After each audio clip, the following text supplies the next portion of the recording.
Welcome to this chess video, everyone. So here we are going to look at this must-know endgame.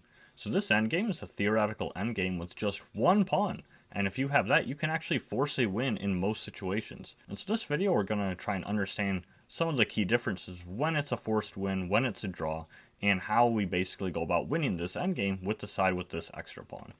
So the first key idea is whenever I'm referring to anything in this video, for the most part, we're only going to be addressing pawns that are on the B file through G file. So if there's pawns on any of these files here, then that's going to mean that for those cases, everything here will work. Whenever you have the king on the 6th, meaning the 6th rank here, and pawn on the 5th, this is always a win. So if you can get your king and pawn in this configuration, then you're just simply winning the game, regardless of where their king is or who it is to move.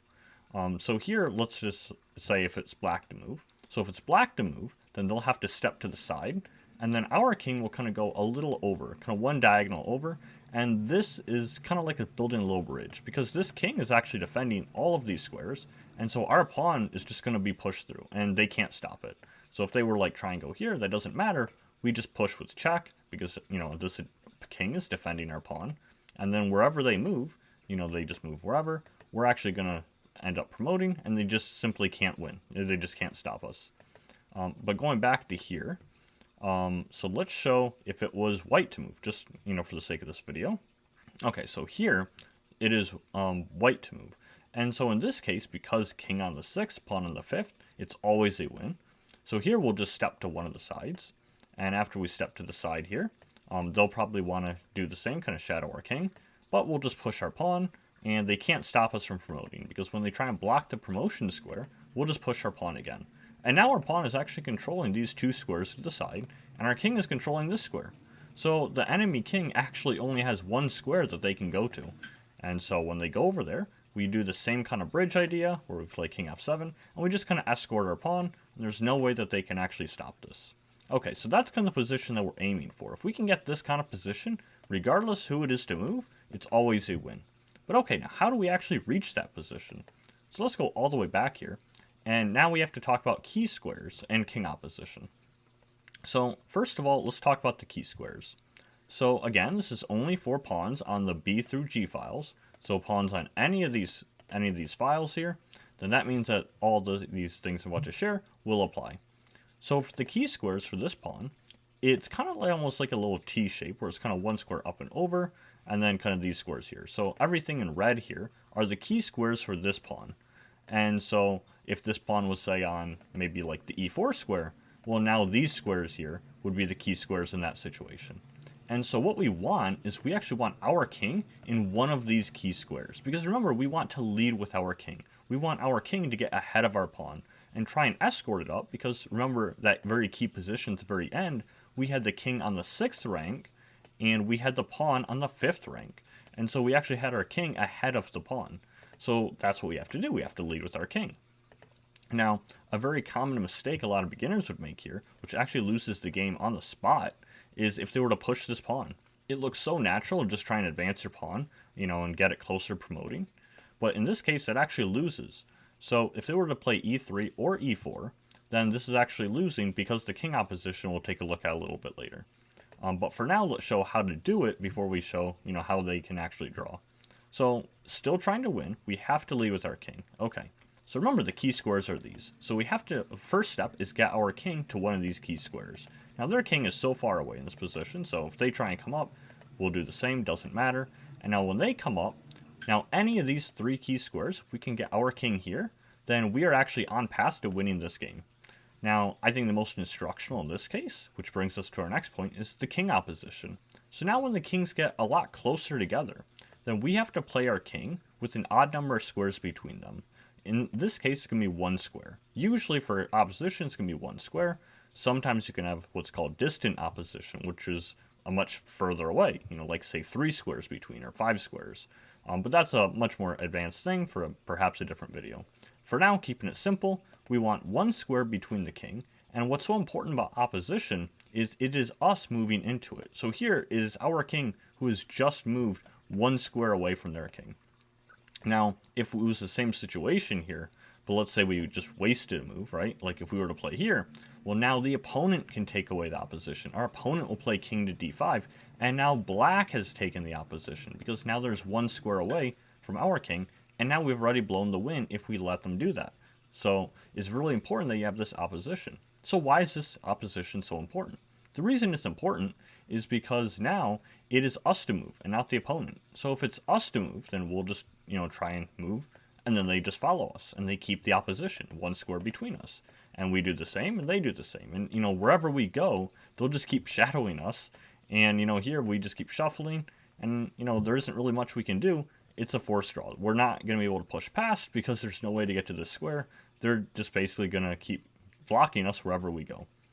So let's say this position here. So we take king opposition, much more instructional. And so now the same problems to our opponent that we just saw, where now they have to move back. And so let's just say they move immediately back, then we'll advance. And we keep the opposition because we keep one square between the kings. And if they were to try to go to the side, then we will just go one diagonal over. And now if they go back, well, then we take the opposition again. And the same thing goes if they tried the other way, try running the other side, we'll just mirror it, the same thing in reverse, and we'll try and get our king up to the 6th, and then at our leisure, we can advance the pawn all the way to the 5th, and that should always be winning. Now, I'll go back to the key squares here, because you might wonder, if we don't take king opposition, remember, when the pawn is here, the key squares are these 3 right in front of the pawn. So in this, distance here, these are the key squares. Is it winning if I play king d4 and they take opposition? And in this case, it is actually still winning, even though I don't think it's as instructional, because usually you want to be getting your king to get king opposition immediately, if possible. But here, what we have is we have the extra pawn moves in reserve. And so we actually saved the game by wasting a move with e3. And so now when the opponent has to try and get ahead, then we actually take the opposition, because now we're one square, in front, and now we take it back, and now we're, back on path. But it's just simpler to, not do that, and just when you get the chance, back here, it's probably best to just simply take the opposition and not complicate things. And they just go back, and we're just going to try and force this slowly, and, get this, and then we can just advance our pawn all the way up the board. So if they just go here, we'll just advance. And again, we've seen this position. This is the exact pattern we're trying to get to. And so they'll move, we just go to the side, and then they can't stop us from promoting our pawn. So that is how you actually do this. And so, that's a really key pattern, which is really useful. When I first learned this, I just thought that was, such a confidence boost that I could win really any chess game with just one pawn. Once you learn it, it can help you win a lot of chess games. And similarly, if you're on the losing side of this, you can actually hold a draw against opponents who don't know what they're doing. Because if they were to play like e3 at the very beginning here, going back here, showing the reason they can't lead with the king, it's because the king opposition. So the problem is now these are the key squares in front of the pawn. And so what ends up happening is if they can get their king to one of these squares, then, basically they'll draw the game. So here they'll try and come up. We'll do the same. They do that as well. And now notice these squares, their king is going to reach before white's king. And so because they can't reach that, then black is just drawing, because they can go block here, and we can't make progress. And they can do the same, even more instructional. They could just block in front this way and take king opposition, the one square in front. And again, we can't make progress, because eventually we're going to have to push our pawn, right? And so if we push our pawn, well, they'll just come back. And the move we want to play is king to e4, and take king opposition, one square between the kings. But unfortunately for us, that doesn't work because our pawn is in the way. So we can't do that.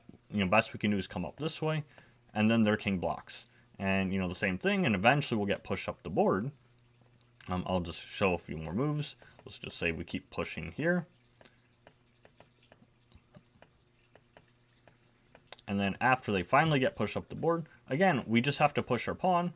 They can try and block, but now when we play king to e6, this is a stalemate, and this is a forced draw, because black has no legal moves, and they're not in check. And so this actually ends the game in a draw, because unfortunately our pawn controls these squares, our king controls these squares, and our king controls this square, so their king has no legal moves.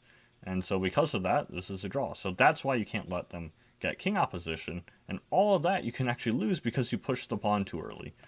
Because basically you're putting this pawn, a little closer to their king. That makes these key squares a little closer to them. Now, if we were to go back here, these key squares are a little bit further away, and so because of that, our king can reach them first. So kind of going in review here, the key to this endgame is you have to first, try and get your king to the 6th and the pawn in the 5th, and that is always going to win regardless who it is to move. And so the first steps to do that is you bring your king up to try and get one of these key squares, and then once your king is in one of those squares, then you have to worry about king opposition and try and force them, slowly push their king back. And then from there, you'll finally get to the position that we saw, which is the key position we're aiming for, this one here. And now, in this position, they're going to have to move the side. We showed king d8, and then we just play king f7, and they can't stop us. We'll just, end up promoting. We'll just do something like this, and they can't stop it. And the same thing, of course, in reverse, where, instead of king d8, if they go king f8, we'll just go diagonal the other way. And it's the same exact pattern here, where anything they do, we're just going to end up promoting. So that is how you end up, promoting your one pawn into a queen, and then this should be an easy queen checkmate from this point. Thanks for stopping by. I'll see you in the next chess video.